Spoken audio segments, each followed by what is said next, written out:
What do you think about the content of all these videos and stuff? Like you look at these videos. I mean, sex sells at the end of the day. So as far as movies, as far as anything, as far as music, as far as sex sells. And it kills too.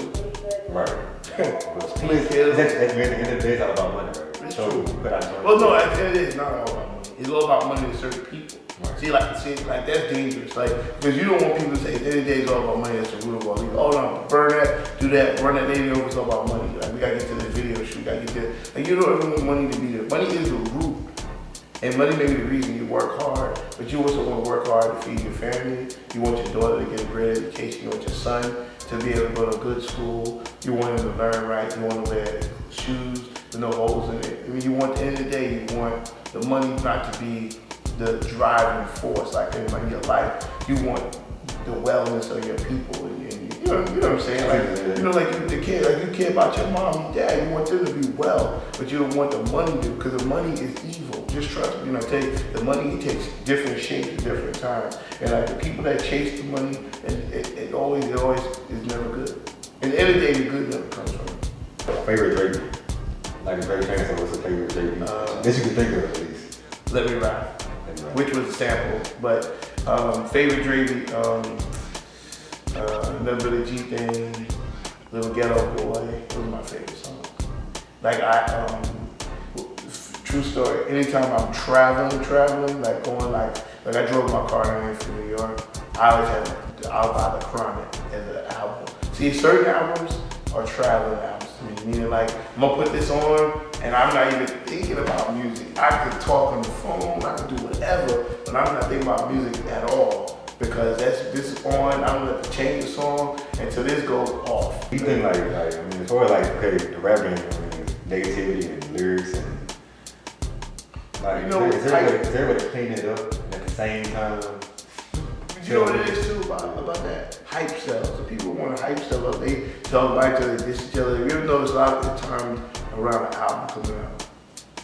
Rarely does anybody diss each other like with no record coming out. They want to bring attention. Hype, they got beef with this person. Like most of these artists don't really want beef. You don't really want what beef brings. Because at the end of the day, you'll be in jail or your life will change drastically. And true, people will forget you. Just ask any artists that have been in jail for a long period of time what it's like. The letters start off high, phone calls, protest, free this person on t-shirts. Every day it dwindles. And before you know it, it's just the same people, whether it's your mom, probably your baby mom, your wife, your husband. You know, just ask Fox Brown, some artists. It starts off with a thrust, you know what I'm saying? It's gone. I mean, how do you feel about like American Gangster, Jay-Z album? Like Jay-Z again is just, he's the icon, he's a pioneer, he's unbelievable as an artist. Like, you can't tell nobody on TV that Jay-Z is a good rapper. All they want to hear is Wayne. But you know why? Because they live in the current. They live in the current. They don't live in the. They look like every like you can't tell people that Michael Jordan was the best basketball player of all time because they think it's Kobe, they think it's Tracy McGrady, they think it's LeBron, AI. Because they don't look at the cycle of life. They live in, oh man, they just don't want what they know now. They don't study the history. Like that's another thing. People don't look from where they came from. Like they don't look around the corner. All they're looking for is where am I going, not where I went through, nothing. And it's true. I've argued with so many people who are the best rapper of all time. People say, look, Wayne is great. I work with Wayne, but Wayne, like you gotta look at the test of time. Like Jay-Z and the test of time. Jay-Z, how many albums? Not the sales, but just how many singles. How many, if Jay-Z could, if your club came on right now, Jay-Z probably could rock a club with 2 hours of hits. And Wayne probably could too now, because he has so much stuff and he's prolific in the mixtape stuff, but it's just that the body of work. Wayne is the Carter 1, Carter 2, The Block's Hot. Those are the Block's Hot album and those other ones, some of them, I don't know if those are classics. But Jay-Z, his body of work, he probably can give 3 or 4 classics. If Big was still alive, where would you finish all this? It just depends on what he kept making as an artist. But you worked with him from day one, so you know what he was capable of. Oh, I mean, I think Big was, to me, for a long time, I held Big as the best of all time up until probably about 3 or 4 years ago, maybe 4 years ago, I started to give Jay-Z a little more, only because it wasn't fair to Jay-Z that Biggie died, and we hold Biggie so dearly.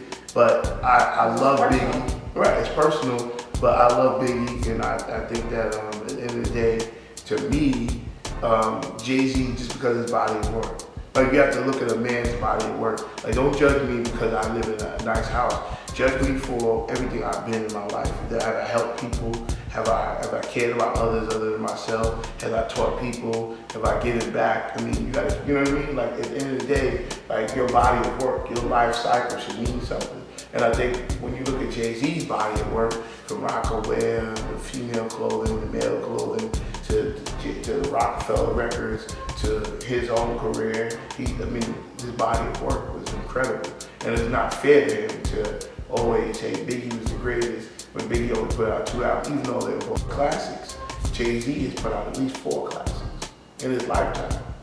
So it's kind of not fair to him to hold the Biggie thing over his head.